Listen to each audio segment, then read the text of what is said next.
La dernière case. L'histoire de Vladimir Poutine, c'est l'histoire de ce pion. Un simple pion du KGB qui a su devenir roi du Kremlin. Son ambition, faire gagner la Grande Russie sur l'échiquier du monde. Une fin qui justifiait à elle seule des moyens cavaliers. Tchétchènes, journalistes ou adversaires politiques l'ont appris à leurs dépens. Pourtant, 65% de la population continue de plébisciter le maître aux yeux de glace. Avec 30% du gaz mondial, ses 16 000 têtes nucléaires et ses oligarques milliardaires, la Russie est une reine toute puissante. En 7 ans, Poutine aura avancé ses tours dans les médias, mis des garde-fous jusqu'en Iran et porté une attaque décisive en G8. Aujourd'hui, il serait même en train de changer les règles des élections de 2008 à son avantage. Aux grandes dames de Garry Kasparov, principale figure de l'opposition. Échec et mat. Le système Poutine, tout de suite dans Infrarouge.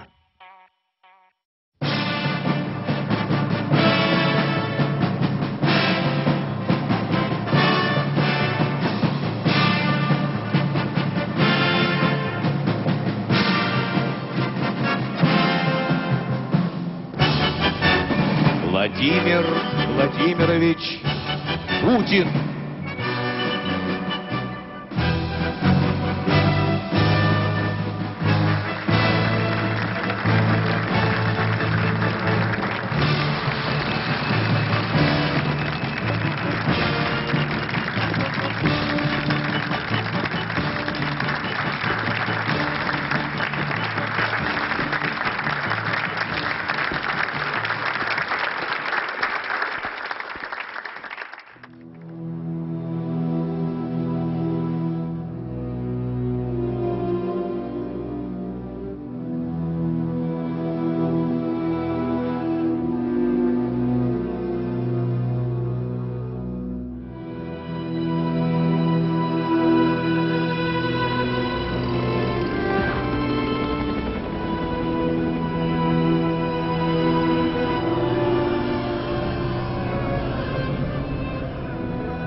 Je pense qu'il y a dans l'entourage de Poutine des gens qui appliquent des politiques censées aller dans le sens de Poutine, sans qu'il ait besoin de leur demander.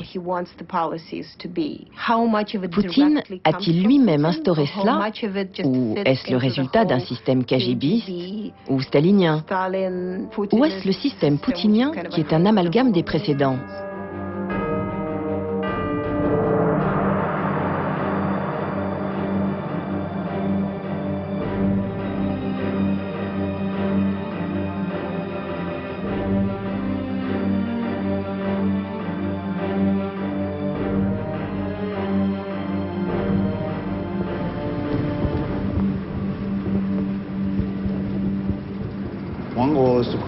Un des objectifs de Poutine est de recréer la Grande Russie et d'être celui qui la dirigera.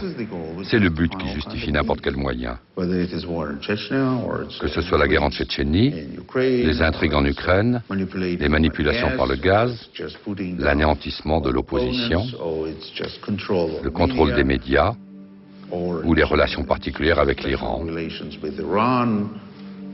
Tout ce que vous voulez. En mars 2000, Vladimir Poutine, un homme quasiment inconnu, est élu à la tête de la Russie. À quoi pense-t-il en ce jour de consécration? Pense-t-il à son enfance à Saint-Pétersbourg et à ses jeux au bord de la Neva? Pense-t-il au temps où il était chef de bande dans les travées de son immeuble communautaire? Pense-t-il aux héros soviétiques qui ont peuplé ses rêves de jeunesse, comme Youri Gagarin? Pense-t-il au tsar, dont le souvenir hante le palais du Kremlin?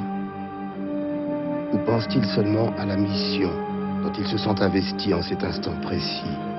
Sauver la Russie du chaos laissé par son prédécesseur, Boris Yeltsin.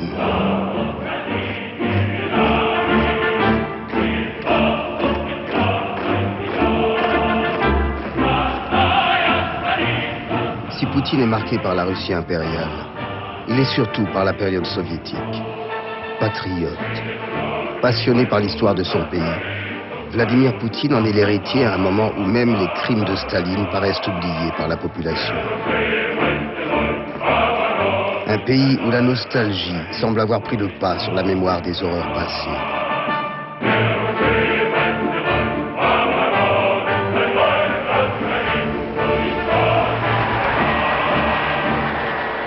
Adolescent, c'est au cinéma que Vladimir Poutine se découvre une passion pour le KGB. Influencé par un classique des films de l'époque stalinienne, l'exploit d'un agent secret, il acquiert la conviction qu'un homme seul peut changer le destin du monde.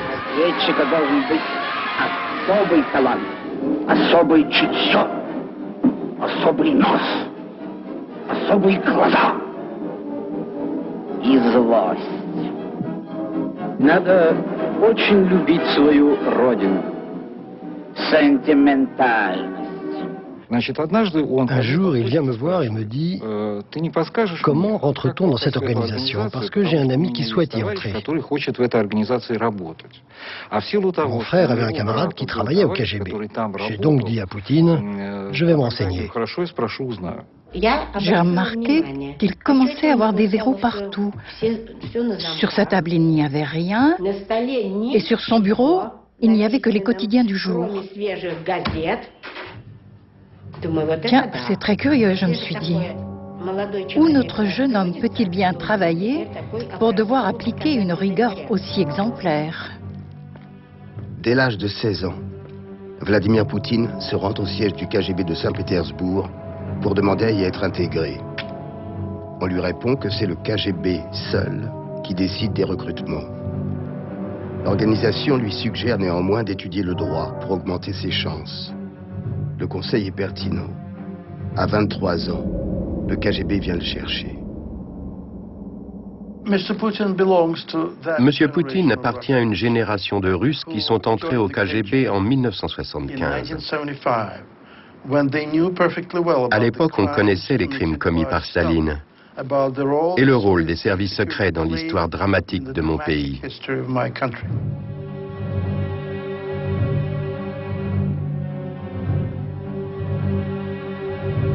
Vladimir Poutine intègre le KGB, alors présidé par Yuri Andropov, qui prendra la tête de l'URSS en 1982, à la mort de Léonid Brejnev. Pour Andropov, le KGB qu'il a dirigé pendant 15 ans est l'élite de la nation. Tout en tenant le pays d'une main de fer par sa chasse aux dissidents, il est conscient que la survie de l'Union soviétique dépend d'une nouvelle organisation de l'économie. Les leaders soviétiques se rendaient compte qu'ils étaient dans une crise profonde au début des années 80. Andropov a compris qu'il fallait préparer des changements, car le pays allait s'effondrer. Ils l'ont fait en secret, sans l'annoncer au public. Ils ont imaginé la perestroïka dont Gorbatchev a hérité.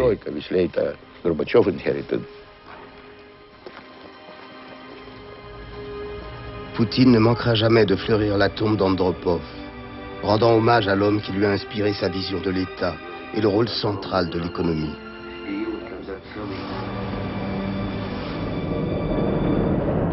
Aujourd'hui, le portrait de Poutine trône en bonne compagnie dans le restaurant privé de la Loubianka, le quartier général du KGB, aux côtés d'Andropov, de Dzerzhinsky, le fondateur, ou encore de Beria, tristement célèbre pour ses purges sous Staline. Tous ici font partie de l'héritage dont Poutine est fier. C'est un homme pour tous les hommes. Il est pour l'État, contre l'État, pour le passé, pour l'avenir. C'est très difficile de comprendre ou de savoir pour la population ce qui fait de lui un grand homme, ou plutôt un grand président, pour un pays toujours obsédé par sa propre grandeur et sa propre image. Par exemple, Poutine utilise la voiture de Khrouchtchev de 1956. C'est un signe en termes de relations publiques. Autrement dit, je suis aussi l'héritier de sa politique. politique.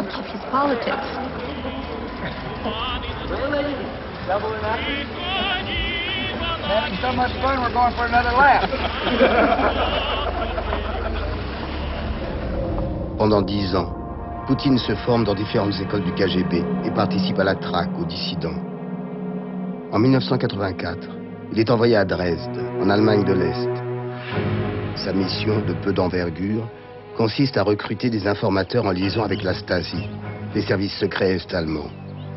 Mais il en profite pour s'initier au monde des affaires, suivant en cela la nouvelle politique d'Andropov. Il se constitue un réseau d'industriels qu'il saura activer en temps utile. Il est toujours en poste en Allemagne de l'Est à la chute du mur de Berlin. Son monde s'effondre. Il demande de l'aide militaire à ses supérieurs à Moscou. Silence radio. Il dit se sentir trahi. Poutine se retrouve sans affectation et rentre à Saint-Pétersbourg. C'est à cette époque que sa vision du rôle qu'il pourrait jouer dans l'avenir de la Russie prend forme.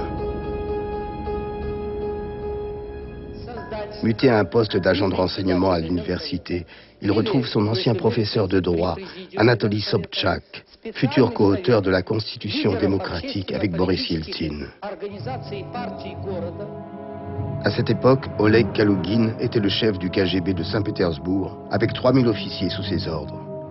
Plus tard, Kalougin s'opposera à la politique de Poutine qui l'accusera de trahison. Il sera obligé de s'exiler. Sobchak, l'homme qui était un des premiers réformateurs russes, m'a dit « Oleg, je cherche un gars du KGB à Saint-Pétersbourg sur qui je puisse compter. Peux-tu me proposer quelqu'un? Je ne connais pas cet organisme et je sais que je ne peux pas être le maire sans avoir des amis ou bien des relations à l'intérieur du KGB. »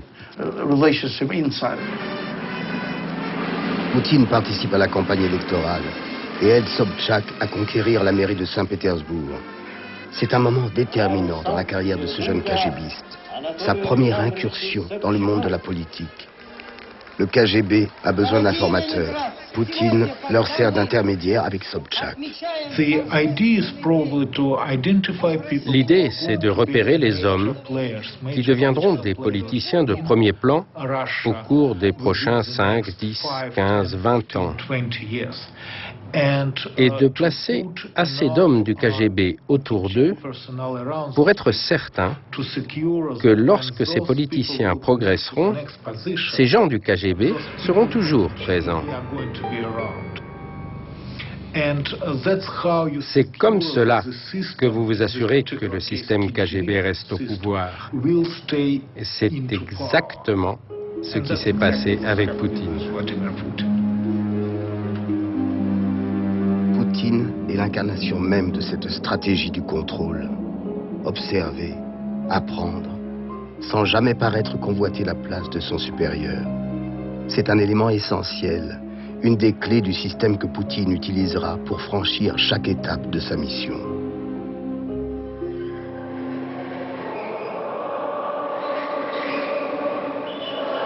En 1991, un vent de révolte balaie les républiques soviétiques.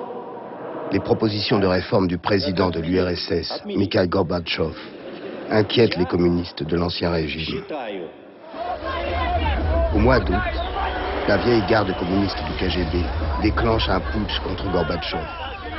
Le réformateur Boris Yeltsin prend la tête de la résistance contre les putschistes. À Saint-Pétersbourg, Sobchak, l'allié de Boris Yeltsin, est lui aussi soutenu par la population qui veut en finir avec 70 ans de communisme.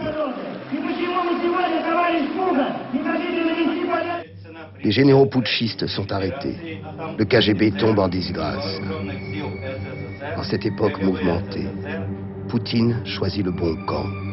Il démissionne du KGB, mais il garde précieusement sa place aux côtés du réformateur Sobchak, sans jamais oublier l'esprit et les méthodes de l'organisation qu'il a formée pendant 15 ans. En décembre 1991, Yeltsin pousse Gorbatchev hors du pouvoir en provoquant l'éclatement de l'URSS et l'indépendance de nombreuses républiques soviétiques. Une action que Poutine jugera plus tard comme la pire des catastrophes géopolitiques du XXe siècle. Imagine-t-il que 10 ans plus tard, il succédera à Boris Yeltsin. Eltsine a accompli une chose importante. Il a interdit le Parti communiste. Ça, c'était important. Donc il a extrait le cœur du système. Et tout s'est effondré. Mais il n'a pas fini son travail. Ils ont complètement oublié que le Parti communiste était puissant uniquement grâce au KGB, qui tout au long de ces années était derrière le parti. C'était ça l'ironie. Le Parti communiste a été détruit très rapidement. Et tout le monde a tranquillement oublié le KGB.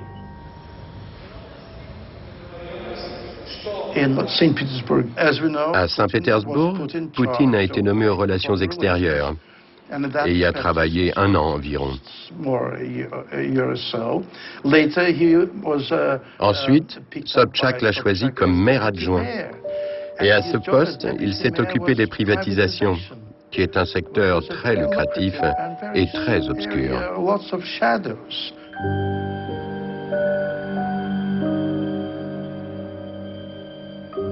Vladimir Poutine était un expert consulté lorsque des banques ou des sociétés étrangères venaient nous voir. La BNP Dresdner Bank et le Crédit Lyonnais furent les 2 premières banques à ouvrir des filiales en Russie.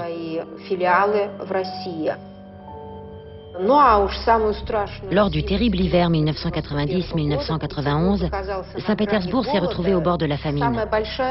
La majeure partie de l'aide humanitaire est venue d'Allemagne, et c'est Poutine qui l'a organisée. Poutine fait appel aux hommes d'affaires qu'il a connus en Allemagne pour mettre en place un système de troc. Grâce à des licences d'exportation, il est censé échanger pétrole contre nourriture. C'est peut-être là qu'il comprend que l'énergie peut devenir un instrument de pouvoir dont la Russie a besoin. Il y a eu beaucoup de machinations avec l'aide alimentaire qui étaient tout simplement vendues. L'argent arrivait dans les poches des fonctionnaires et des gens qui organisaient les magouilles. Dans la carrière de Poutine, ce fut une crise grave. Il concevait l'économie autrement. Il la considérait comme un processus contrôlable en permanence. Différents scandales entachent la gestion municipale de Poutine. Il est amené à travailler avec la mafia du port, avec une société allemande accusée de blanchiment d'argent, attribue les licences des casinos dont les bénéfices s'évanouissent et donne le monopole du pétrole à un ami. Il est d'autant moins inquiété qu'on le charge également de la direction judiciaire et des forces de l'ordre. Efficace dans les services rendus, il montre qu'il sait aussi bien manier la carotte que le bâton. Если преступники обнаглели до того, что подняли руку на сотрудника милиции, сотрудники милиции должны реагировать мгновенно и жестко, а может быть даже жестоко. Только так мы можем подавить вот эту наглый вызов обществу, которое делает преступник. Только так. И на каждого убитого сотрудника 10 должно быть преступников положено. Ну, в рамках закона, конечно. Il était fascinant d'observer la métamorphose de Vladimir Poutine. Il était impressionnant de suivre les changements de sa personnalité, ainsi que son évolution rapide à partir d'un sous-colonel habitué à exécuter les ordres. Il s'était transformé avec beaucoup de talent, en homme capable d'assumer des responsabilités.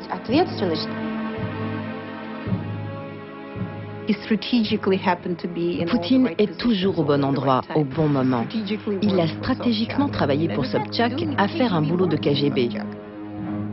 Je pense que rester dans l'ombre est un signe d'intelligence et non de médiocrité. Au poste d'adjoint au maire de Saint-Pétersbourg, Poutine s'entoure d'anciens collègues du KGB et de conseillers politiques libéraux. Un de ses collègues, un brillant économiste, Anatoly Chubais, est appelé à Moscou pour rejoindre le gouvernement d'Yeltsin. Il va aider d'autres pétersbourgeois à obtenir des postes clés au Kremlin. Poutine sera le premier à en profiter quelques années plus tard. Chubais met en place un système de privatisation qui brise toutes les règles économiques de l'ancien régime. On avait derrière nous 75 ans d'Union soviétique pendant lesquels la propriété privée était un crime. C'était un crime. La perestroïka avait inauguré la gestion d'entreprises publiques par des hommes d'affaires. Ce sont eux qui bénéficient en premier des privatisations. Ces nouveaux hommes d'affaires ont décidé qu'à présent, ils étaient libres, qu'ils étaient leurs propres maîtres. Et ils sont devenus ce qu'on appelle aujourd'hui les oligarques. Mais ces oligarques oublient un peu vite qu'ils ont un contrat moral qui les lie avec l'État. Un contrat qui leur a permis de s'approprier une part colossale des richesses du pays.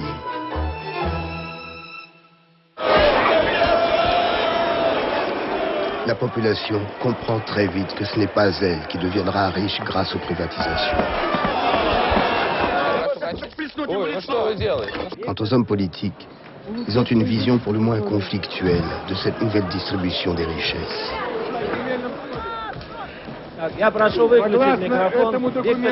Pour imposer sa politique de privatisation, Yeltsin doit modifier la Constitution. L'armée tire sur le Parlement. Les hommes politiques et les citoyens résistent. Il y a plus d'une centaine de morts. Pour les Russes, c'est le premier pas vers la fin du rêve démocratique. L'adjoint au maire, Poutine, qui observe les événements depuis Saint-Pétersbourg, en retire une conviction. En Russie, la démocratie doit être dirigée. Lors de l'effondrement de l'URSS en 1991, le mot démocratie était à la mode. 2 ans plus tard, c'est devenu une injure. Le mot démocratie, les Russes l'ont traduit par le terme merdocratie. 1 an plus tard, Yeltsin utilise à nouveau les chars. Les Tchétchènes revendiquent leur indépendance et il est hors de question qu'ils aient la main mise sur l'oléoduc qui traverse leurs terres. Après 2 ans d'une guerre qui fait 80 000 morts, les indépendantistes obtiennent la signature d'un accord de paix en leur faveur. Pour la majorité des Russes, cette défaite est vécue comme une humiliation. Pour Poutine, c'est pire encore. Yeltsin a failli à son devoir de chef d'État. La Tchétchénie fait partie de la Russie. La Tchétchénie doit se soumettre. À Saint-Pétersbourg, Poutine prépare la réélection de Sobchak à la mairie. Mais l'ancien allié critique publiquement la trahison d'Yeltsin envers la démocratie. Si Sobchak gagne les élections municipales, il pourrait devenir un adversaire sérieux aux prochaines présidentielles. À la demande de Yeltsin, les oligarques refusent de financer la campagne de Sobchak.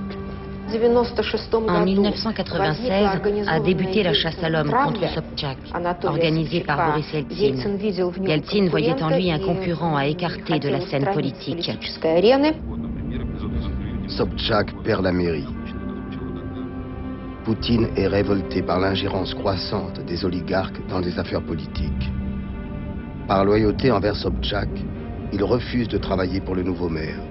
Il part pour Moscou, où se décide l'avenir du pays. Après avoir été maire adjoint de Saint-Pétersbourg et presque envoyé en prison pour ses liens avec le crime organisé, Poutine est nommé dans l'administration présidentielle. Au Kremlin, Anatoly Choubaïs, qui apprécie le travail et la loyauté de Poutine, lui propose de s'occuper des propriétés de l'État à quelques semaines des élections présidentielles de 1996. Mais l'heure est difficile pour Yeltsin. Il a perdu la confiance de la population et les communistes font un retour en force dans l'opinion. Leur leader, Gennady Zyuganov, pourrait bien remporter la présidentielle.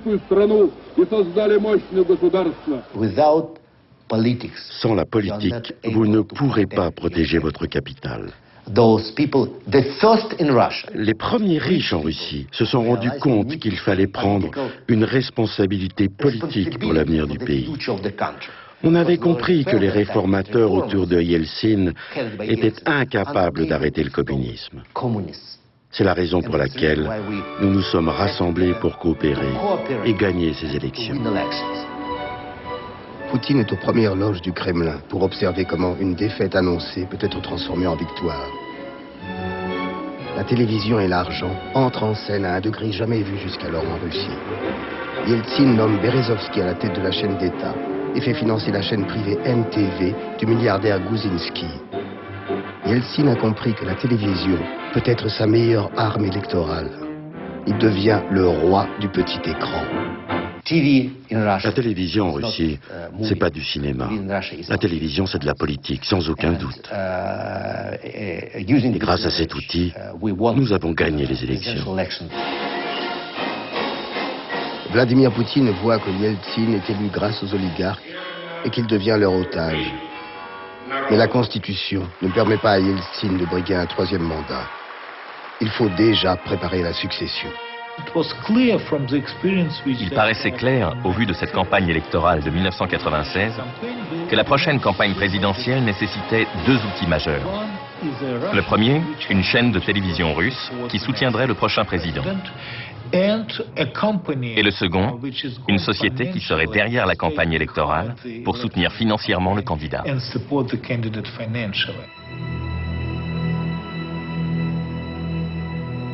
Ce sera la nouvelle société pétrolière Sibneft. À sa tête, un jeune intrigant, l'associé de Berezovsky, Roman Abramovich. Quant à la chaîne d'État contrôlée par Berezovsky, elle se met totalement au service de la propagande du pouvoir. Un système est né pour la mise en place du successeur. Les élections à peine gagnées, Yeltsin tombe malade. En reconnaissance des services rendus, il abandonne le pays aux oligarques Berezovsky et Abramovich. Ils croient avoir gagné leur pari, s'emparer du pouvoir politique grâce à l'argent. Ces oligarques créent un clan, la famille, où l'on trouve aussi Tatiana, la fille d'Yeltsin et son futur mari. Très proche de cette famille, Anatoly Chubais continue à faire progresser Vladimir Poutine. En 2 ans, il est promu 3 fois. Chaque poste lui permet d'analyser les caractéristiques du régime de Yeltsin. Avec la rigueur obsessionnelle que le KGB lui a enseignée, il engrange des informations sur le personnel politique et enrichit ses dossiers. Mais il faut que les oligarques proposent un successeur qui convienne à Yeltsin. Poutine, qui exécute scrupuleusement leurs directives, semble être le candidat idéal. Ce fut une décision typique des oligarques. Trouver un homme qui ne soit pas indépendant, mais qui dépendrait d'eux. Ils pensaient qu'à travers lui, ils pourraient diriger le pays. Pour les gens de la famille et des gens comme Berezovsky l'oligarque, Poutine apparaissait comme quelqu'un de totalement insignifiant. Ils pensaient qu'ils pouvaient le manipuler comme une marionnette à leur service.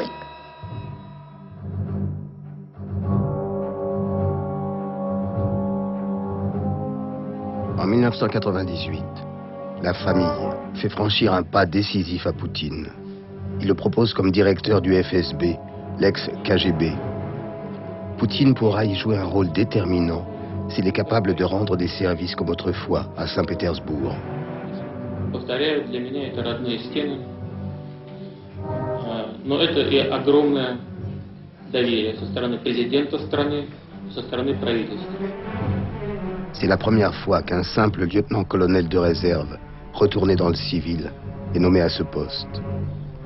Poutine accède à la place que son mentor Yuri Andropov avait quitté 16 ans plus tôt. Les oligarques savaient que Poutine n'était que lieutenant-colonel, ce qui est un grade peu élevé.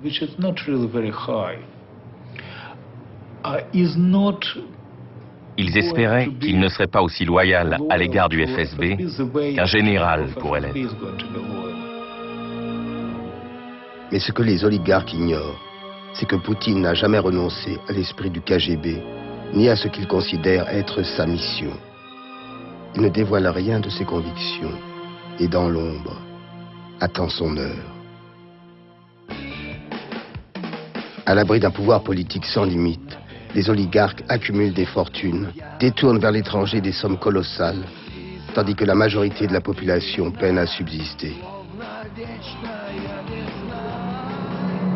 En été 1998, le crash économique est inévitable. La conjoncture est explosive. Yeltsin, malgré son état de santé, comprend qu'il doit donner des gages à la population. La survie de son régime ne peut compter que sur des premiers ministres KGBistes. Mais le premier choisi, Evgeny Primakov, prend son rôle très au sérieux. Il s'engage à traduire en justice et à incarcérer les oligarques corrompus. Directement concernés, Yeltsin et la famille se sentent menacés. Ignorant le danger, Primakov s'adjoint le procureur général de Russie, Skouratov, pour l'aider dans sa tâche.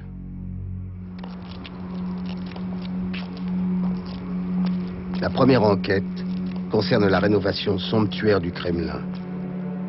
Une coquette somme de 66 millions de dollars a été détournée et répartie sur les comptes bancaires de hauts fonctionnaires et de membres de la famille.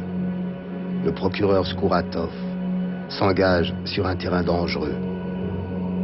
Il y a eu ouverture d'une enquête criminelle. Pas très difficile à mener, mais très délicate, puisque l'affaire touchait directement M. Yeltsin et sa famille. Yeltsin ne pouvait pas virer le procureur général parce que c'était légalement impossible. Alors il a demandé à M. Poutine, « Pourriez-vous faire quelque chose ?» Il a répondu, « Yavol, pas de problème, on s'en occupe. » Alors le procureur général a été piégé dans une chambre équipée par le KGB en compagnie de prostituées. Tout a été filmé et montré à la télévision. Сегодня директор ФСБ Владимир Путин сообщил журналистам, что скандальная видеокассета с изображением человека, похожего на Скуратова, подлинная. Другими словами, на ней заснят именно генеральный прокурор.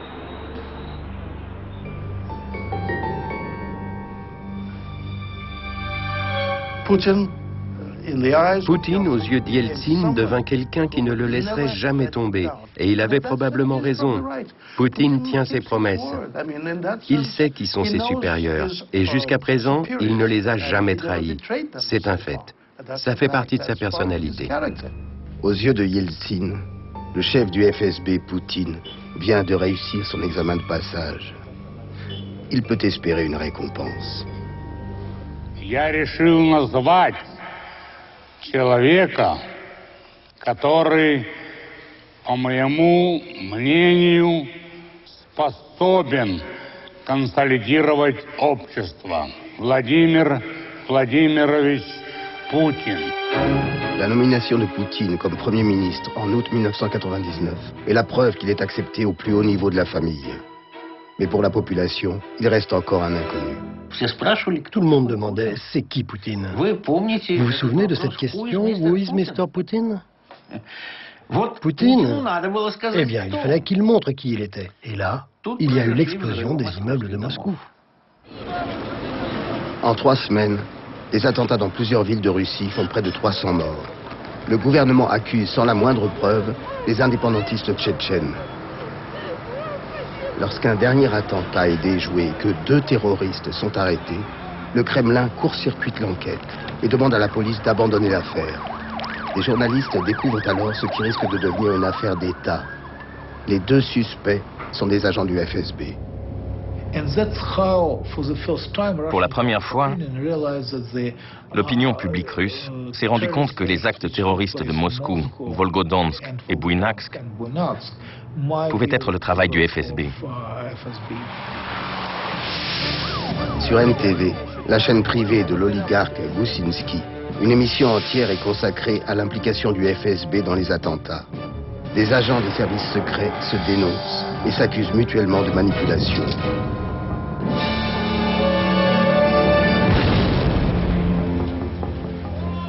Pour une bonne partie de l'opinion publique, l'implication du FSB dans les attentats relève de l'impossible. Mais les investigations des journalistes inquiètent le pouvoir. Il faut agir vite, faire diversion. Poutine épouse et partage la haine viscérale du peuple contre les Tchétchènes. La Tchétchénie a toujours été le tombeau des hommes politiques. Beaucoup étaient effrayés et considéraient que Poutine devait prendre ses distances. Mais Poutine a fait preuve d'opiniâtreté. Et à la surprise générale, ça joue en sa faveur. Трудно назвать этих людей людьми. Их даже зверями назвать нельзя.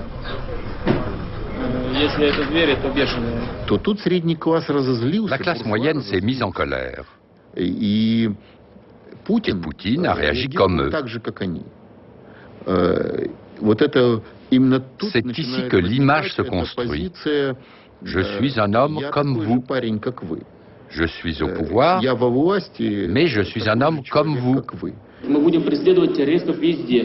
В аэропорту, значит, вы уж меня извините, в туалете поймаем и в сортире их замочим, в конце концов. Все, вопрос закрыт окончательно. C'est là que Poutine devient Poutine. Il a acquis un langage, il a acquis une certaine liberté, une aisance dans les contacts avec les gens, et il n'a plus peur de son auditoire. Pour sa fameuse phrase « on va les buter dans les chiottes », je l'ai grondé. C'est quoi ces expressions? Où t'as été chercher ça? J'ai jamais entendu ça de ma vie. Premièrement, les chiottes, t'as entendu ça où? Il s'est justifié devant moi. Comprenez-moi, madame, je n'ai pas pu me retenir. Poutine, comme beaucoup de Russes et tous leurs dirigeants depuis 3 siècles, garde d'anciennes rancœurs contre les Tchétchènes qui ont toujours refusé de se soumettre. Staline les a déportés par milliers. Le traité de paix signé par Yeltsin après la Première Guerre reste une humiliation. Et puis, il vient d'y avoir les attentats. Pour la population, Poutine a toutes les raisons pour déclencher une deuxième guerre. Berezovsky demande à Sergueï Dorienko, le journaliste vedette de sa chaîne, de mettre son magazine politique au service du nouveau Premier ministre. Je dois vous dire qu'il me demandait souvent, en douce, de provoquer la situation. Par exemple, lorsque j'exigeais que notre armée se rende en Tchétchénie. Il me disait « dites-le à l'antenne ». Je lui disais « de toute façon, je vais le dire ». Oui, mais je veux que ce soit vous qui le disiez. Il ajoutait « allez-y, on verra comment les gens réagissent ». Il essayait de voir à travers moi comment agir. Il essayait de palper l'électorat.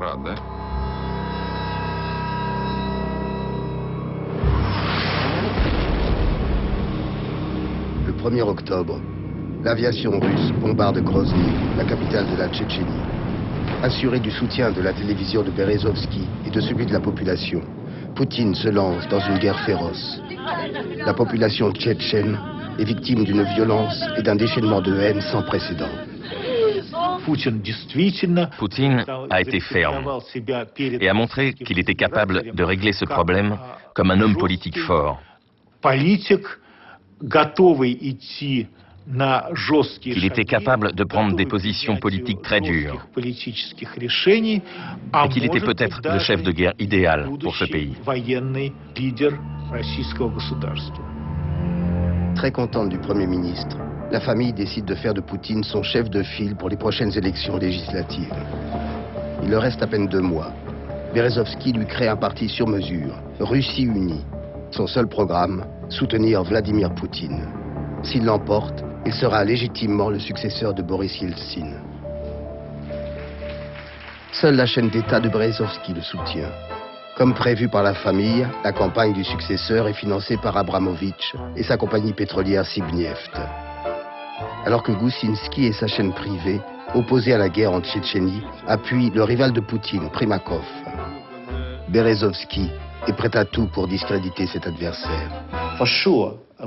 Il est certain que nous avons utilisé des technologies électorales qui sont très particulières en Russie. On a utilisé le pouvoir des mass-médias, et pas de manière tendre comme vous le faites en Occident. Nous l'avons fait d'une manière forte et dure. Le score du parti de Poutine lui assure une position décisive sur l'échiquier politique. Mission accomplie pour Berezovsky. Tout le monde se prépare aux festivités de fin d'année. Personne ne se doute que derrière les murs du Kremlin, Yeltsin et Poutine préparent secrètement l'aboutissement du processus enclenché depuis plusieurs mois. Dans l'après-midi du 31 décembre, Yeltsin convoque Poutine, lui confie la valise nucléaire et le nomme président par intérim. En contrepartie, Poutine signe un décret offrant à Yeltsin une pension à vie, mais surtout une immunité totale. Seule solution pour échapper aux poursuites judiciaires et à une probable destitution. Ce que Yeltsin n'a sans doute pas compris, c'est que Poutine, au nom de sa mission, est loyal d'abord envers sa patrie et non envers les hommes. Pour Poutine, Yeltsin est coupable d'avoir démantelé l'Union soviétique et conduit la Russie vers le chaos. Il était salutaire de l'écarter définitivement du pouvoir. Сегодня я последний раз обращаюсь к вам как президент России. Я ухожу. Après l'annonce télévisée de Yeltsin, le tout Moscou attend le soir même le successeur nommé par l'ancien président au théâtre Bolchoï. En vain, son fauteuil reste vide. Poutine inaugure ses nouvelles fonctions par un coup médiatique. Loin des festivités, il est parti le soir même avec sa femme rejoindre les troupes sur le front tchétchène. Devant les caméras de télévision, il offre aux militaires 200 poignards qu'il a fait graver pour l'occasion. Un cadeau symbolique pour ceux qui affrontent la guérilla tchétchène. Poutine vient de donner le coup d'envoi de sa campagne électorale. Mais ce nouveau venu peu charismatique doit à présent se forger une image dans laquelle la majorité des Russes pourra se reconnaître. On lui a proposé de montrer qu'il était un homme en bonne santé, qu'il était un homme fort, un homme jeune, comparé à Helsinki. On voulait montrer un homme qui savait piloter un avion de chasse, un homme qui descendait en sous-marin.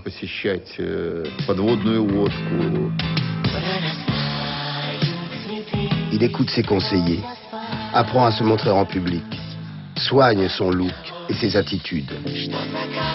Il participe avec enthousiasme aux fêtes populaires.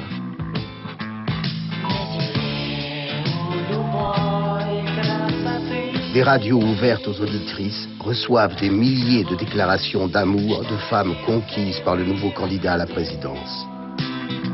Il reste pourtant quelques petits détails à peaufiner. Je lui ai dit, ta façon de marcher n'est pas du tout celle d'un président. Tu dois la travailler. Oublie cette démarche de lutteur qui se balance de droite à gauche. Il m'a répondu, c'est vrai, à la maison, on m'a déjà dit que je marchais comme un pingouin. C'est encore pire que ça. 1 minute par jour au moins, soigne ta façon de marcher. Maintenant, il marche de manière tout à fait différente. Mais on continue à travailler. On continue.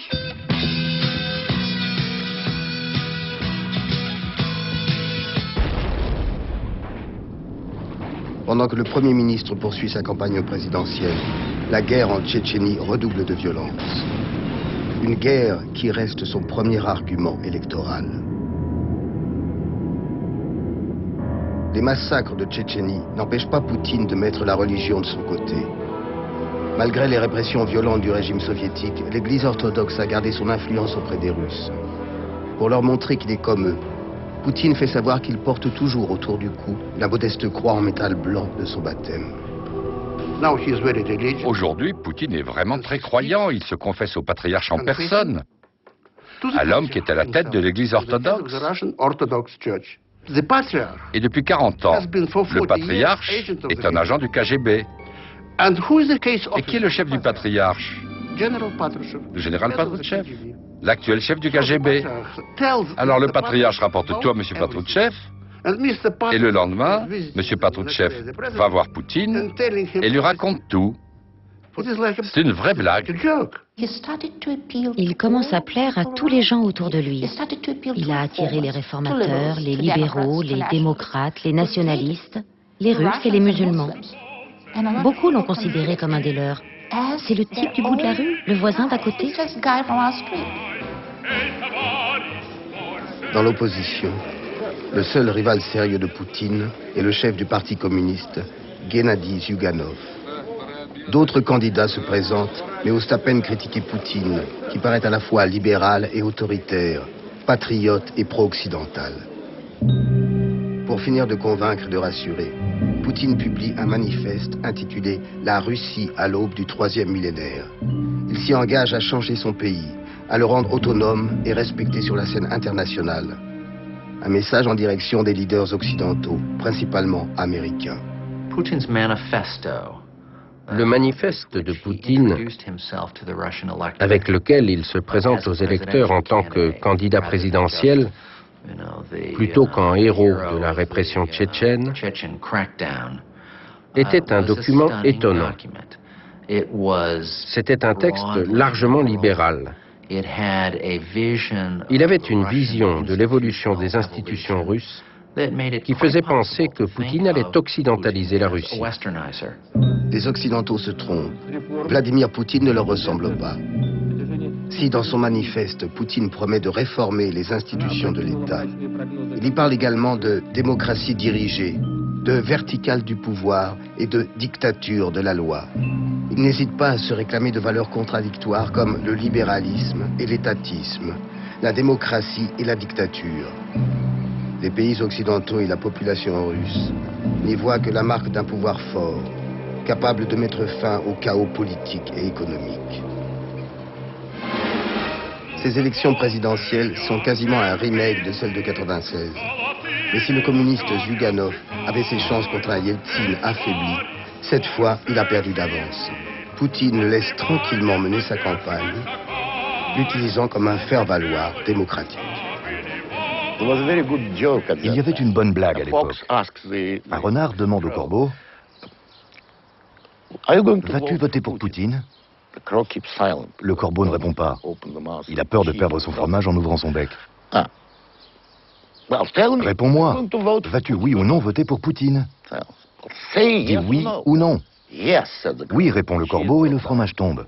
Le renard s'enfuit avec le fromage. Le corbeau, attristé, seul sur sa branche, médite. Si j'avais dit non, qu'est-ce que cela aurait changé? C'était une attitude typique des Russes à l'époque.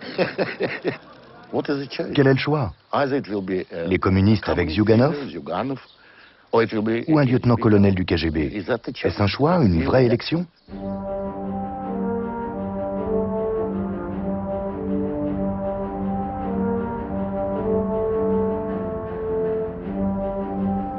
Le 26 mars 2000, Vladimir Poutine est élu à la présidence de la Fédération de Russie au premier tour, avec 52% des voix. Клянусь уважать и охранять права и свободы человека и гражданина. Соблюдать и защищать Конституцию Российской Федерации. Защищать суверенитет.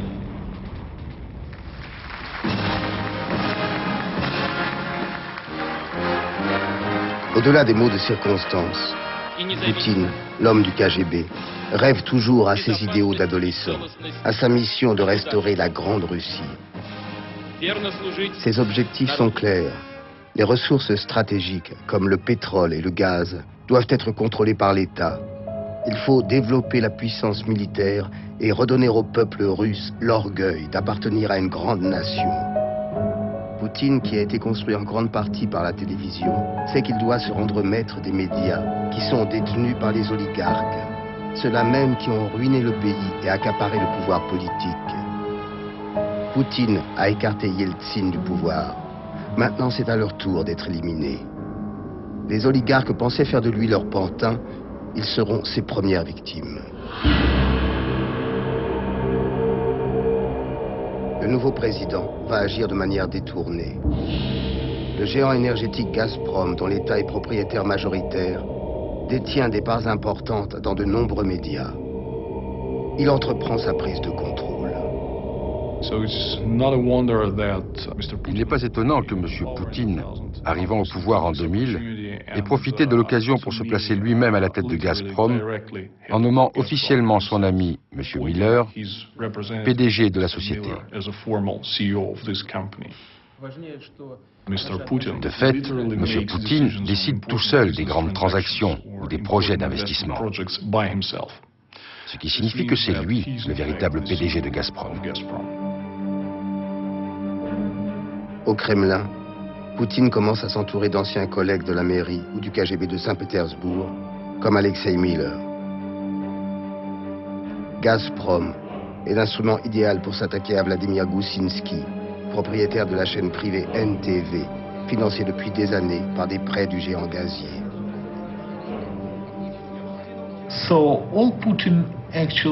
Poutine n'a fait que demander que le prêt de Gazprom soit remboursé. À partir de ce moment-là, Gusinski a été ruiné financièrement et économiquement. Il était clair que l'action de Poutine était politique. L'oligarque rebelle Gusinski est incarcéré en juin 2000 pour fraude fiscale. Le tribunal l'autorise à quitter le pays contre la reprise du capital de sa chaîne par Gazprom.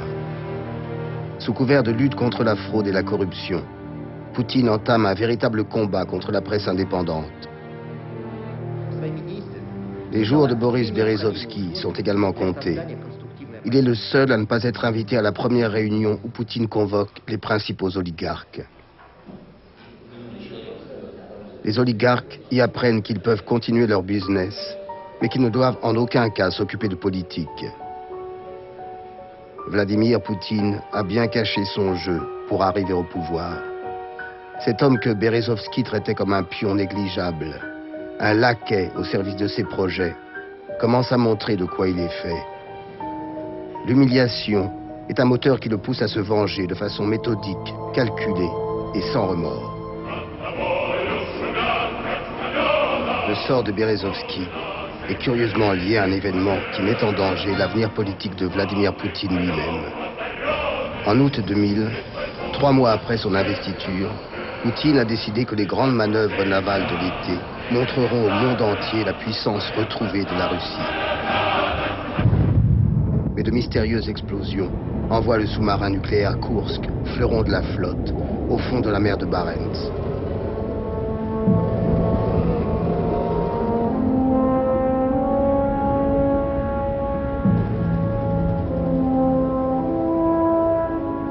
Poutine refuse l'aide étrangère pour sauver les survivants et ne fait aucune déclaration pendant plusieurs jours. Le peuple russe est en colère. Une partie de la presse l'accuse de mépris envers les familles des victimes. Les 118 marins de l'équipage ont péri dans le naufrage. Berezovsky, qui croit avoir encore de l'ascendance sur Poutine, tente de le déstabiliser en dénonçant publiquement son incompétence politique.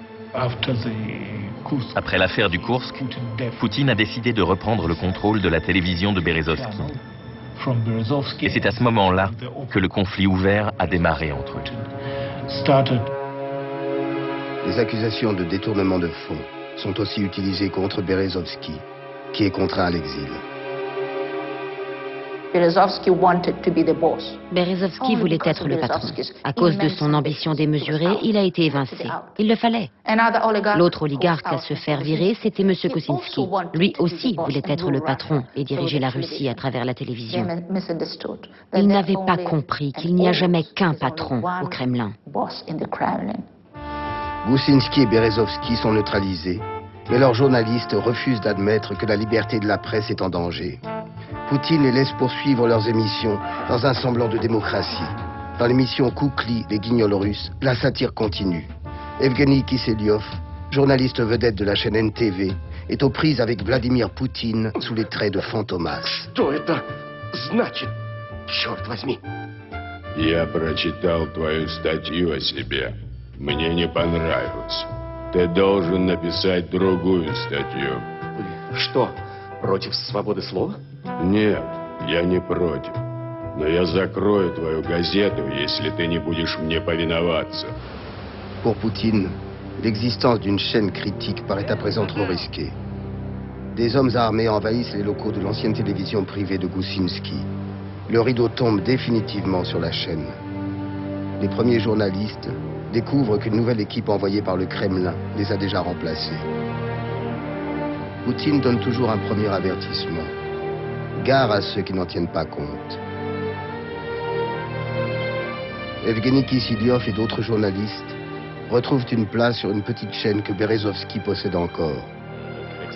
Il ne la conservera que quelques mois, avant qu'elle soit remplacée par une chaîne sportive.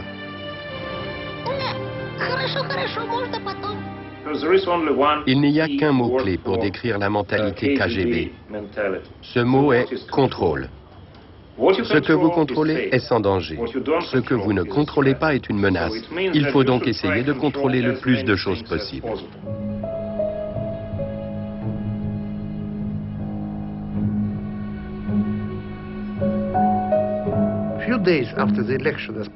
Après l'élection présidentielle, Poutine s'est rendu au club Dzerzhinsky, devant 800 officiers KGBistes. Et M. Poutine est monté à la tribune. Группа сотрудников ФСБ, направленные вами для командировку для работы под прикрытием правительства, на первом этапе со своими задачами справляется. M. Poutine a bien compris que c'était la carte à jouer. Il est l'homme du KGB, il aura son soutien. Rappelez-vous, je vous l'avais dit, je suis votre homme. Pendant la guerre froide, la chasse aux espions occidentaux était une des activités principales du KGB. Arrivé à la présidence, Poutine montre à l'Occident, et particulièrement aux USA, que les pratiques des services secrets sont de retour. Il fait arrêter et condamner un ex-officier des renseignements de l'US Navy, devenu homme d'affaires, Edmund Pope. Il fallait faire un exemple et boum, c'est tombé sur moi. À la prison, certains officiers du FSB m'ont avoué que la raison pour laquelle j'étais là était strictement politique.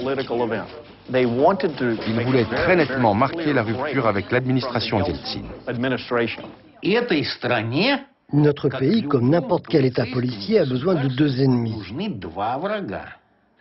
Un ennemi intérieur et un ennemi extérieur. Sans ennemis, ce système ne peut pas vivre, comme à l'époque soviétique.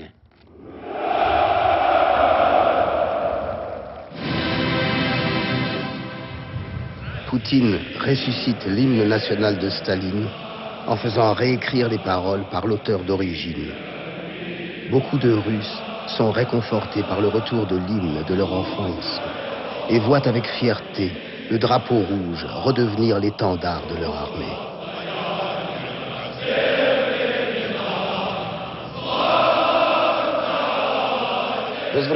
On constate un retour des symboles. Par exemple, ce retour de l'hymne.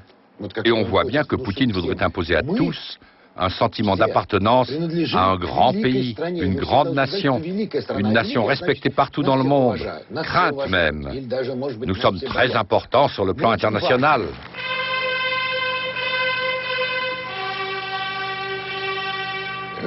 Cette idéologie est mélangée à de vieux automatismes et stéréotypes totalitaires qui sont restés ancrés dans la tête de beaucoup de Russes. Moi, je ne suis rien, mais nous avons un grand gouvernement, un grand État.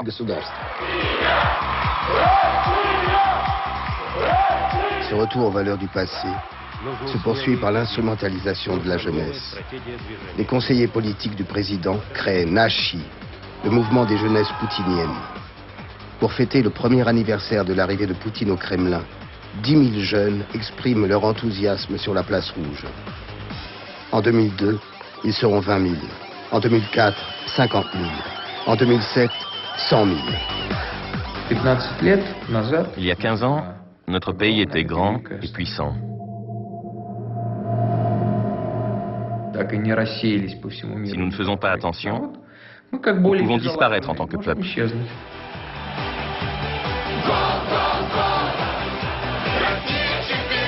Nashi, une armée pour Poutine, financée par Gazprom. 11 septembre 2001. Les attentats du World Trade Center donnent à Poutine une occasion unique de se placer sur la scène internationale. Il est le premier chef d'État à joindre George W. Bush.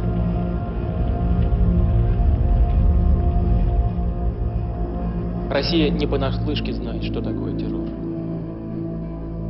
И поэтому мы лучше всего понимаем чувства американского народа.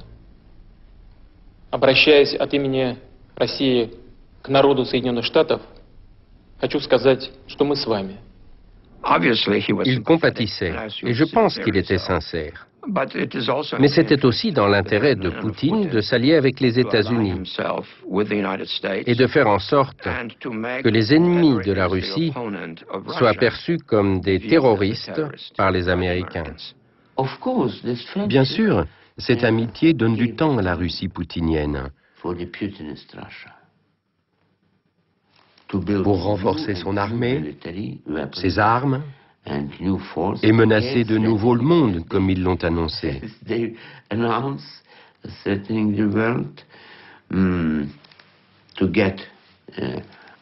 Nous empêcher de voir les atrocités russes, du niveau d'un génocide en Tchétchénie, tout simplement parce qu'on a besoin de la Russie pour autre chose. L'Alliance contre le terrorisme international met les relations entre la Russie et les États-Unis au beau fixe. La guerre froide semble oubliée. George W. Bush est invité à Moscou pour signer un traité sur la réduction conjointe des ogives nucléaires. Un traité qu'aucun des deux pays ne respectera. Mais la raison majeure de ce rapprochement est tout autre. Les deux présidents ne signent pas moins de 67 accords sur l'énergie. Peu de temps après cette rencontre, Poutine déclarait « Qui peut peser sur la production, la circulation et les prix du pétrole peut contrôler le pouvoir dans le monde ». George Bush, lui, s'enthousiasmait. Quand j'ai regardé Vladimir Poutine au fond des yeux, j'y ai vu une âme sœur.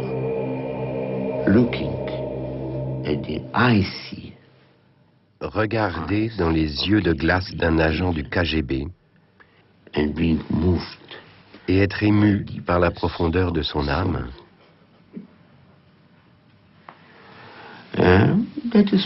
c'est inquiétant. L'Occident va se réveiller, mais l'Occident perd du temps. La perte de temps peut se traduire par une perte d'indépendance.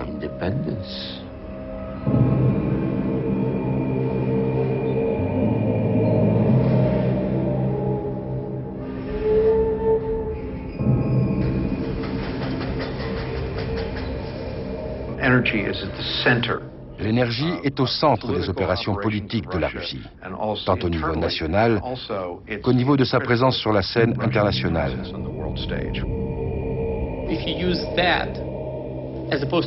Si la Russie utilise cela à la place de l'idéologie pour accroître son influence dans le monde, elle reviendra à coup sûr à une position d'influence majeure dans les affaires mondiales.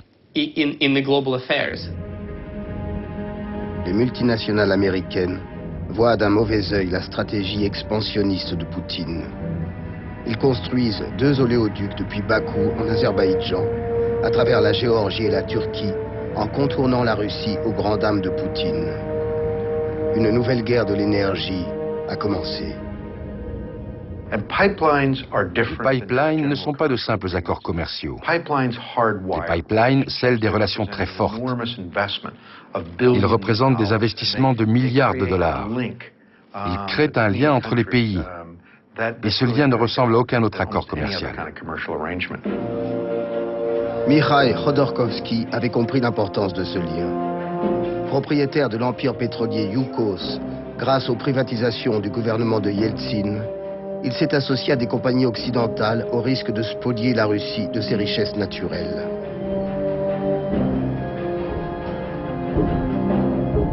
Négligeant les recommandations de Poutine, il se mêle aussi de politique.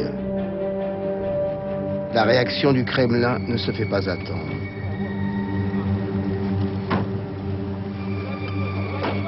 Comme pour les autres oligarques qui avaient tant profité du système précédent, la même méthode est appliquée à Mikhail Khodorkovsky. Il est arrêté pour fraude fiscale. Il est condamné à 8 années d'emprisonnement en Sibérie. Ces sociétés seront récupérées par la compagnie d'État Gazprom avec l'aide très intéressée de banques occidentales. Certaines avaient ouvert leur première filiale à Saint-Pétersbourg avec le soutien du maire adjoint d'alors, un certain Vladimir Poutine. Avec l'affaire Yukos, Poutine annonce à la communauté internationale que rien ne pourra l'arrêter dans sa détermination à reconstruire la Grande Russie grâce à l'arme énergétique. L'affaire Khodorkovsky est une démonstration envers toute la société que l'État est l'institution la plus forte en Russie. Le président de Russie, la verticale du pouvoir en Russie, sont des institutions d'un système byzantin. Le tsar a décidé, le tsar l'a fait.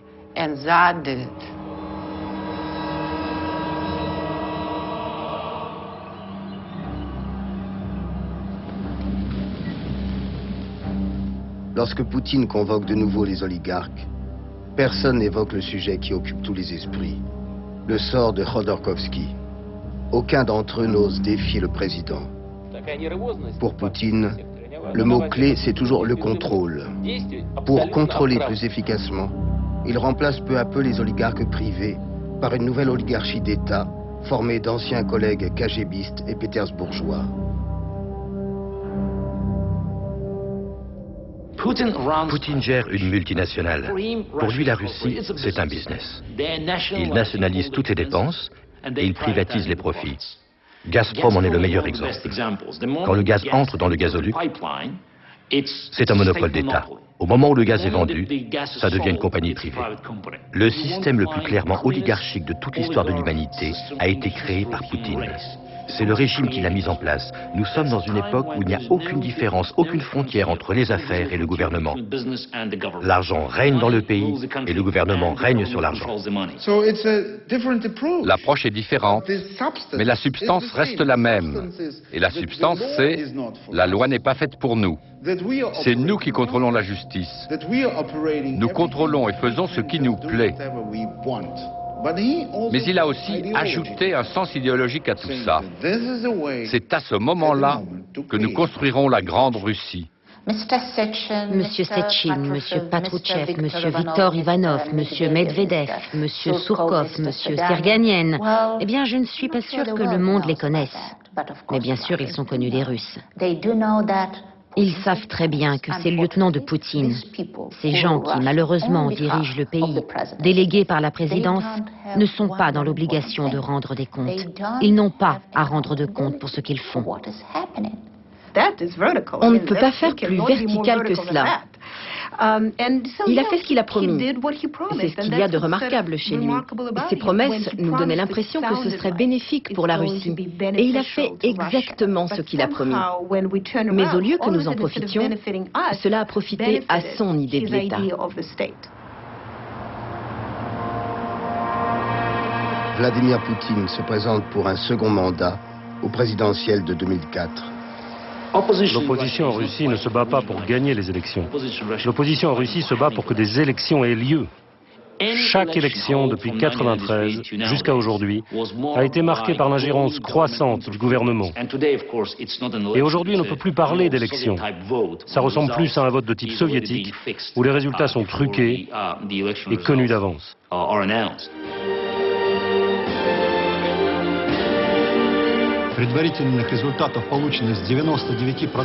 Poutine remporte l'élection avec plus de 71% des voix dès le premier tour. Il a à nouveau 4 ans devant lui pour agir. Son parti, Russie Unie, fonctionne désormais comme un parti unique, sous le contrôle direct du Kremlin. Si Poutine permet aux autres partis de subsister, il les a privés de toute possibilité de peser sur les décisions politiques. Le régime de Poutine se révèle être profondément dirigiste. Il rêve d'assujettir à nouveau, sous une forme ou une autre, les anciennes républiques de l'URSS. Poutine sait qu'elles sont de plus en plus ouvertement convoitées par les États-Unis, qui cherchent à contrer son projet d'une grande Russie. L'Ukraine est le plus grand et symboliquement le plus important de ces pays. C'est un point de passage stratégique du gaz et du pétrole russe vers l'Europe.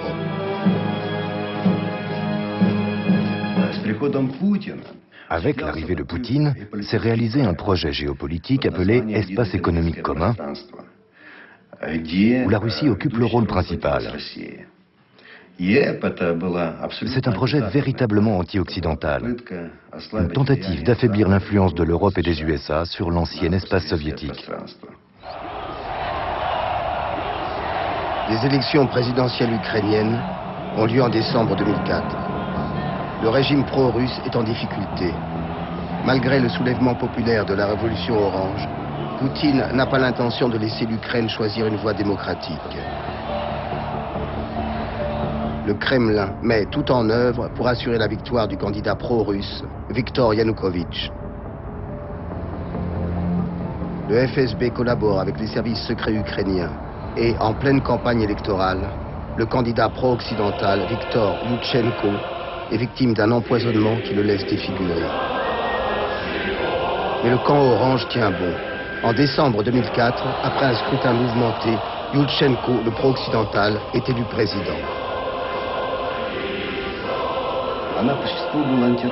C'était une révolution anti-russe. Elle était anti-impérialiste, si l'on parle de l'empire du Kremlin. Je pense que Poutine a connu l'échec le plus retentissant de toute sa carrière politique. C'est plus qu'un échec, c'est une humiliation. Mais Poutine a les moyens de montrer à l'Ukraine qu'elle n'échappera pas à l'emprise russe. Après la révolution orange, la politique pétrolière vis-à-vis de l'Ukraine est devenue beaucoup plus brutale. Et les hydrocarbures ont été activement utilisés comme levier contre l'Ukraine. Le 1er janvier 2006, la Russie coupe le robinet du gaz.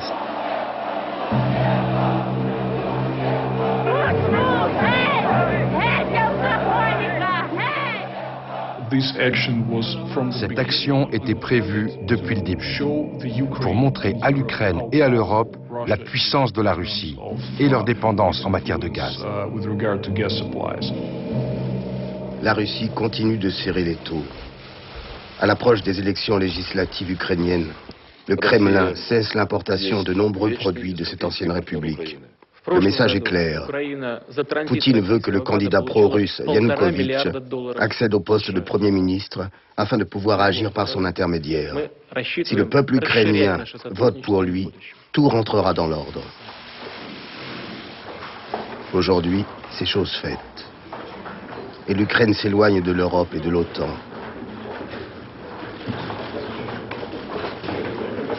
Poutine a montré qu'il savait transformer un échec en victoire. Aujourd'hui, il me semble que Poutine se sent très à l'aise. Il ressent tout simplement un sentiment de supériorité.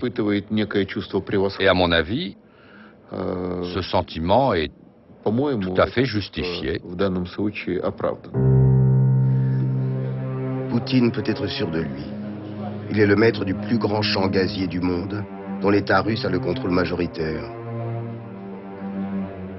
En 2005, Poutine signe un accord avec son ami le chancelier Gerhard Schröder pour la construction d'un nouveau gazoduc sous la mer Baltique qui reliera directement la Russie aux pays de l'Europe de l'Ouest.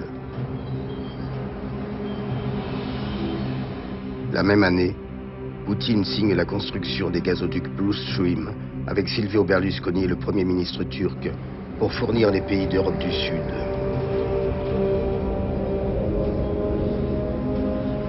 Les tentacules de la gigantesque pieuvre Gazprom couvriront la totalité des pays européens, mais se déploieront aussi jusqu'au Japon, jusqu'en Chine et jusqu'en Amérique latine. Une façon de créer un futur gouvernement transnational qui sera le futur levier de la politique russe contre l'hégémonie des États-Unis.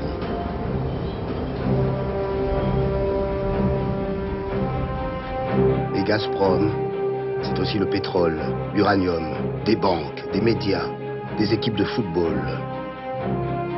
Poutine peut rêver au futur siège social de Gazprom en construction à Saint-Pétersbourg. Il est à la tête d'un des plus puissants empires du monde. Les leaders de pays comme la France, l'Allemagne, les États-Unis, l'Angleterre, le Japon, le Canada, l'Italie lui disent « Cher ami, cher ami ». Vous savez ce qui se passe en Tchétchénie. Vos leaders savent bien sûr ce qui s'y passe. Mais ils disent, ce n'est pas grave. Ce n'est pas grave parce qu'il y a le gaz et le pétrole. C'est tout. Gerd und Vladi, Politik zum Schmusen schön.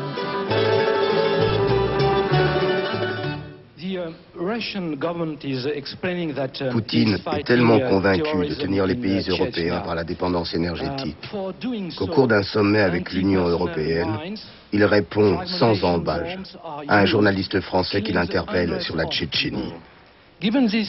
Don't you think that by trying to eradicate terrorism in Chechnya, you are going to eradicate the civilian population of Chechnya? Если вы хотите совсем уж стать исламским радикалом и готовы пойти на то, чтобы сделать себе обрезание, то я вас приглашаю в Москву. У нас многоконфессиональная страна, у нас есть специалисты и по этому вопросу. И я порекомендую ему сделать эту операцию таким образом, чтобы у вас уже больше ничего не выросло.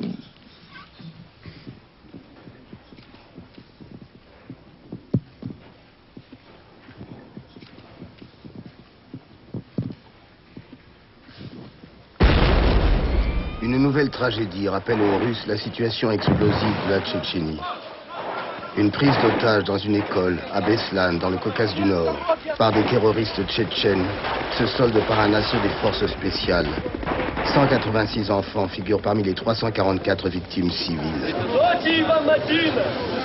C'est la troisième crise majeure en 4 ans pour Poutine. Après le naufrage du Koursk et la prise d'otage dans le théâtre de la Dubrovka à Moscou en 2002. Il lui faut agir vite pour masquer les failles de son système. Il va montrer à l'opinion internationale qu'il peut agir autrement. Le 31 janvier 2005, Poutine déclare que la guerre entre la Russie et la Tchétchénie est terminée. Il l'a désormais transformée en guerre civile. On ne pourra plus accuser la Russie d'être directement responsable des atrocités commises en Tchétchénie. Poutine a nommé au poste de Premier ministre Ramzan Kadyrov, fils du président pro-russe assassiné quelques mois plus tôt. Ces milices remplacent les unités de l'armée russe.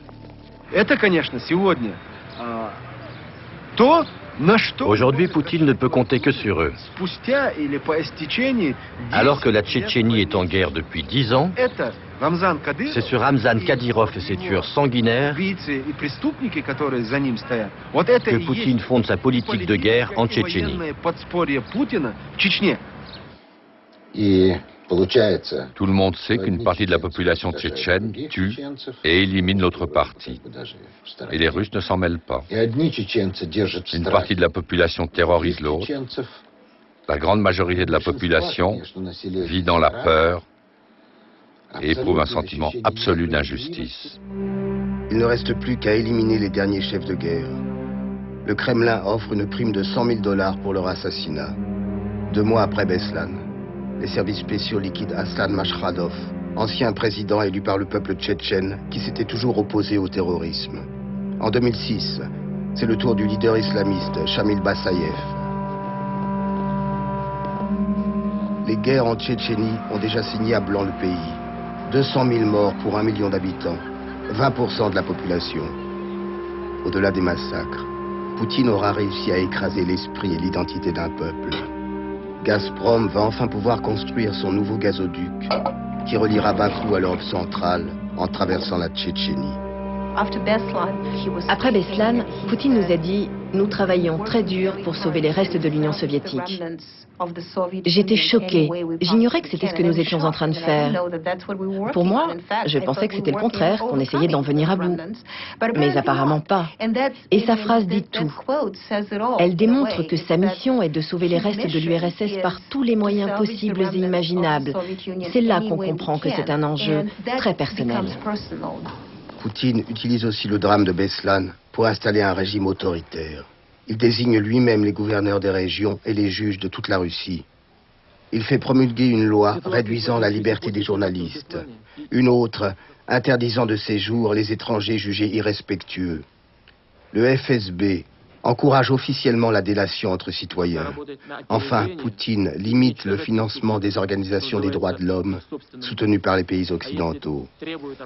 Ne jamais oublier l'ennemi extérieur quand on a bâillonné l'ennemi intérieur.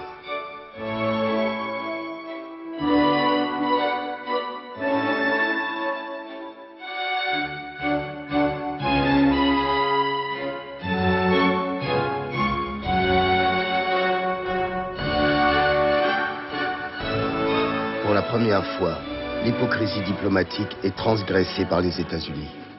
No legitimate interest is served when oil and gas become tools of intimidation or blackmail, either by supply manipulation or attempts to monopolize transportation. And no one can justify actions that undermine the territorial integrity of a neighbor or interfere with democratic movements. Yet in Russia today, in many areas of civil society, from religion and the news media to advocacy groups and political parties, the government has unfairly and improperly restricted the rights of her people. Contrairement aux Européens, Les Américains prennent très au sérieux l'offensive autoritaire et nationaliste de Poutine, qui pourrait mettre en cause leur hégémonie. Leur première action sera de déployer des batteries antimissiles en Pologne, aux frontières de la Russie. Poutine contre-attaque. Их военный бюджет в абсолютных величинах почти в 25 раз больше, чем у России. Вот это и называется в оборонной сфере их дом, их крепость. И молодцы, молодцы. Но это значит, что и мы с вами должны строить свой дом, свой собственный дом, крепким, надежным. Потому что мы же видим, что в мире происходит. Но мы же это видим. Как говорится, товарищ Волк знает, кого кушать. Кушает и никого не слушает. И слушать, судя по всему, не собирается.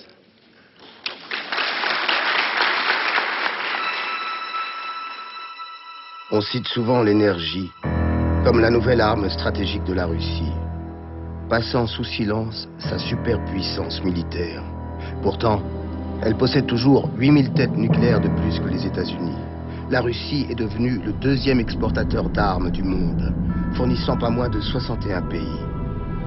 En jouant sur la dépendance énergétique et sur le commerce des armes, Poutine réunit les deux plus importants facteurs d'influence géostratégique de la planète. L'héritage de la guerre froide fait toujours des Américains et des Russes les deux grandes puissances militaires, surtout en matière nucléaire. La Russie en a des milliers pointés vers l'Amérique. De la même manière, les armes nucléaires américaines sont en priorité dirigées vers la Russie. La volonté de Poutine est de vendre des technologies militaires à la Chine, l'Iran, le Venezuela ou d'autres pays hostiles aux USA. Il se peut qu'un jour cela aille plus loin. Poutine pourrait essayer de rétablir le système de la guerre froide où les superpuissances s'affrontaient via des pays satellites. И более того, мы развиваем свой ядерный комплекс сдерживания. Как вы знаете, недавно провели испытания новых систем баллистического оружия. В позапрошлом году успешно проведены испытания таких боевых комплексов, которых пока нет и вряд ли раньше нас появятся на вооружении других стран мира. On pourrait imaginer le monde d'ici 5 ou 10 ans, quand l'Iran dominera le Moyen-Orient, avec la Russie en toile de fond. Quand les Américains seront hors course, humiliés, foutus dehors.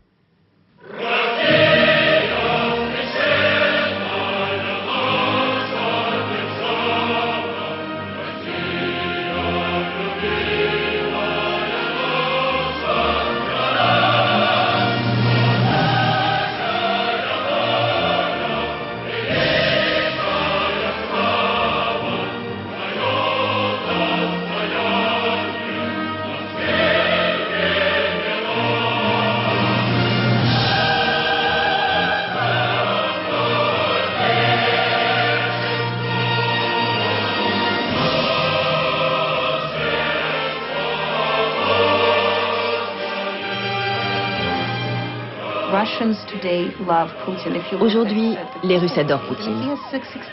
D'après les sondages, 65% de la population le soutient. Il donne l'impression de se soucier des gens puisque c'est ce qu'on montre à la télévision. Il fait penser à Staline. On voyait Staline proche du peuple, expert en tout. Ça allait de l'étude des langues à la politique internationale, en passant par le sport. Pour Poutine, c'est pareil. Sauf que Staline utilisait la force pour que les gens pensent qu'il était le plus grand. Avec Poutine, les gens adhèrent volontairement. Cette popularité est une illusion. Si vous regardez tous les jours la télévision, vous verrez toujours Poutine accompagné de bonnes nouvelles. Jamais de mauvaises nouvelles. Donc on a cette plaisanterie que si tu vois Poutine à la télé, c'est une bonne nouvelle. Si tu vois quelqu'un d'autre, c'est sans doute une mauvaise nouvelle. Mais si tu vois Poutine, c'est une bonne nouvelle.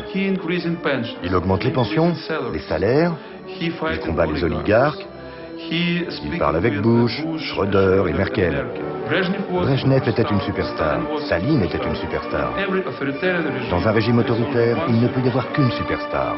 Je connais beaucoup de jeunes gens qui sont dans les affaires. Ils ne s'intéressent plus ni au passé ni à la politique. Et de manière générale, tout leur convient. Ces gens-là sont très nombreux. Ce sont des gens du système Poutine. Ils sont prêts à fermer les yeux sur la diminution de la liberté. Elle ne leur paraît pas nécessaire. La nouvelle idéologie des moscovites, c'est la consommation. Moscou carbure au pétrole cher et à l'envolée des prix du gaz. Et pour ceux qui ont de l'argent, le but, c'est d'en dépenser le plus possible. La capitale russe a rattrapé l'Occident à une vitesse hallucinante. Embouteillages à longueur de journée, panneaux publicitaires géants, magasins de luxe, casinos. Aucune autre ville au monde ne compte autant de milliardaires. La classe moyenne qui s'y développe dope les chiffres d'affaires du commerce. Les plus riches achètent yachts, jets privés, œuvres d'art, stations de sport d'hiver, domaines à l'étranger. À Londres, les propriétés les plus chères sont les nouvelles dachas des moscovites. Certains achètent même des clubs de foot comme Chelsea, créent des country clubs d'un nouveau genre. Le régime de Poutine est très doué pour créer l'illusion que l'économie de la Russie est en plein essor. Et bien sûr, dans le centre de Moscou, vous aurez cette impression. Mais si vous vous éloignez de quelques kilomètres, c'est comme faire un voyage dans le temps. À Saint-Pétersbourg, vous n'avez même pas à aller si loin. Il suffit de traverser une rue pour se retrouver en plein 19e siècle, dans le Saint-Pétersbourg de Dostoïevski.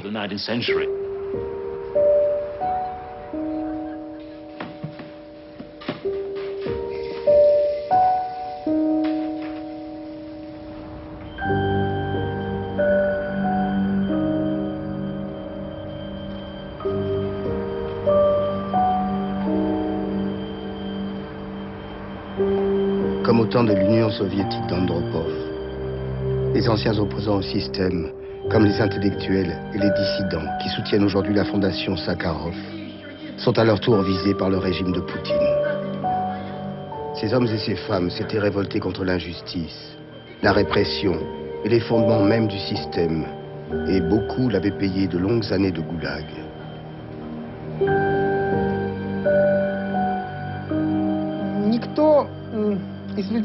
Personne de ma génération ne pensait que nous verrions la chute du système soviétique,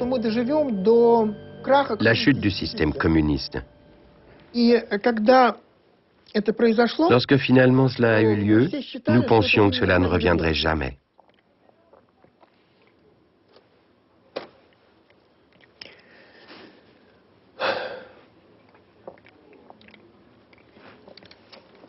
Mais j'ai peur que ce soit revenu. Les élections de 2008 approchent et la répression augmente. Le climat instauré par le régime incite à la violence contre ceux qui le critiquent. C'est le cas de Marat Gelman, ancien conseiller politique de Poutine. Il tente aujourd'hui de s'opposer à son régime à travers l'art. Sa galerie est saccagée. J'ai eu peur qu'il décide de m'achever. Je me suis mis alors à crier. L'un d'eux m'a dit de la fermer et j'ai crié encore plus fort. L'autre a jeté l'ordinateur sur moi et ils sont partis.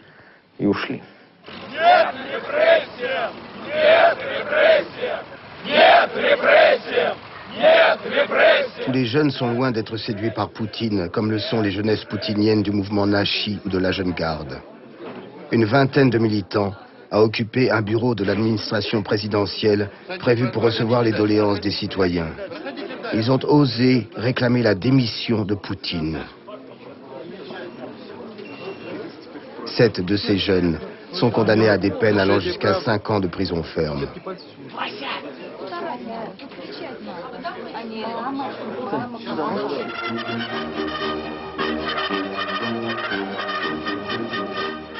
Le 23 septembre 2006, Poutine est fait grand croix de la Légion d'honneur par le président Jacques Chirac. Seule la télévision russe est autorisée à filmer l'événement.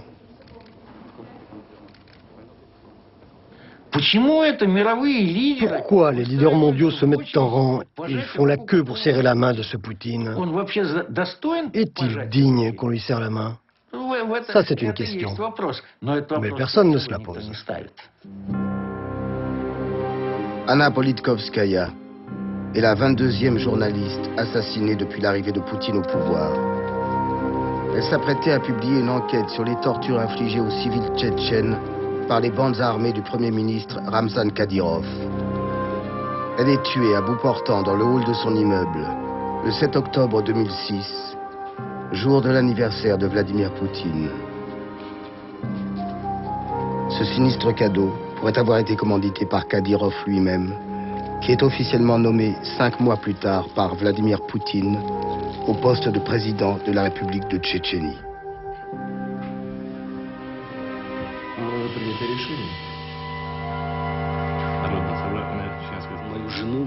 Alexandre Litvinenko était officier du FSB. Devenu par la suite un défenseur du peuple tchétchène, il s'exile à Londres pour avoir dénoncé l'implication du FSB dans les attentats attribués aux Tchétchènes dans plusieurs villes russes en 1999. Après avoir publié son livre « La Russie selon Poutine », Anna a été menacée plusieurs fois, directement par le Kremlin.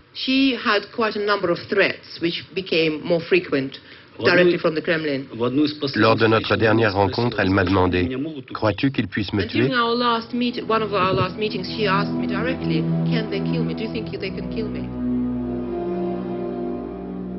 Alexandre Litvinenko ne révélera jamais les conclusions de son enquête sur la mort d'Anna Politkovskaya.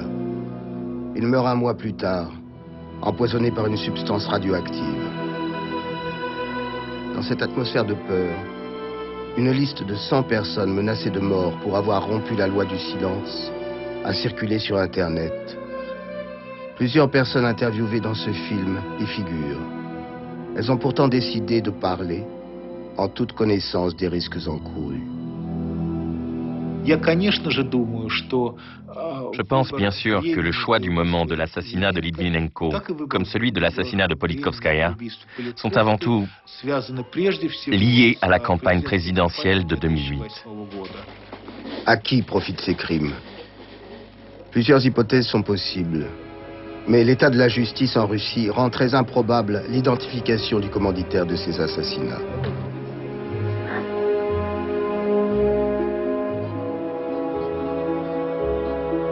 En supposant que la Constitution ne soit pas modifiée, Poutine ne pourra pas se représenter aux élections de 2008 pour un 3e mandat consécutif. Il pourra néanmoins le faire en 2012. Ou même avant, qui sait. Poutine a été assez malin pour inventer une organisation, une nouvelle configuration du pouvoir en mélangeant les groupes. Il a compris que s'il n'y a qu'un groupe sur qui il peut compter, il va perdre son indépendance. Il ne pourra survivre. Poutine ne peut survivre qu'en devenant l'arbitre suprême qui trône au-dessus de la meute de chiens qui se disputent les morceaux. Perdre le pouvoir voudrait dire au mieux perdre la propriété acquise, mais plus vraisemblablement perdre la liberté. Ils se battent donc pour leur survie. Après tout ce qu'ils ont fait, rester au Kremlin est la seule garantie contre des poursuites judiciaires imminentes. Un gouvernement qui respecterait la loi enquêterait forcément sur la manière dont leur colossale fortune s'est faite. Poutine est si brillant que pour arriver à ses fins, il ne lui est même pas obligatoire de changer la Constitution. L'esprit KGB, aussi simple soit-il, est aussi très pervers. Un tel degré de perversité est difficile à comprendre pour un esprit normal. Donc, je dirais que même s'il ne la modifie pas, on peut s'attendre au pire.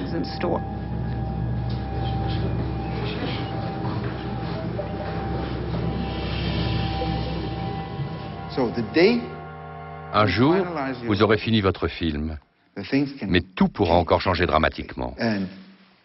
La seule prévision pour la Russie, c'est l'imprévisibilité, parce que la Russie est en transition sous un régime autoritaire dans lequel Tout peut arriver. Pourtant, depuis longtemps, l'imprévisible en Russie se règle au haut de ses marches. Dans le secret du palais, les clans au pouvoir décident seuls du contrôle de l'État, de l'économie et des citoyens. Vladimir Poutine a réussi sa mission. Consolider le pouvoir central et faire de la Russie un pays puissant et redouté dans le monde. La tâche de son éventuel successeur sera de poursuivre la même politique en éliminant les derniers oligarques privés pour les remplacer par les nouveaux oligarques d'État issus des services de renseignement. L'ex-KGB n'a jamais été aussi puissant. La politique de Poutine correspond-elle réellement aux aspirations des citoyens russes? Et quelle possibilité leur reste-t-il de choisir une autre voie? De quelque manière qu'on nomme le prochain régime, démocrature, militarocratie ou toute autre appellation, la confrontation économique et diplomatique avec les États-Unis pour un nouveau partage du monde aura un impact déterminant, bien au-delà du seul peuple russe.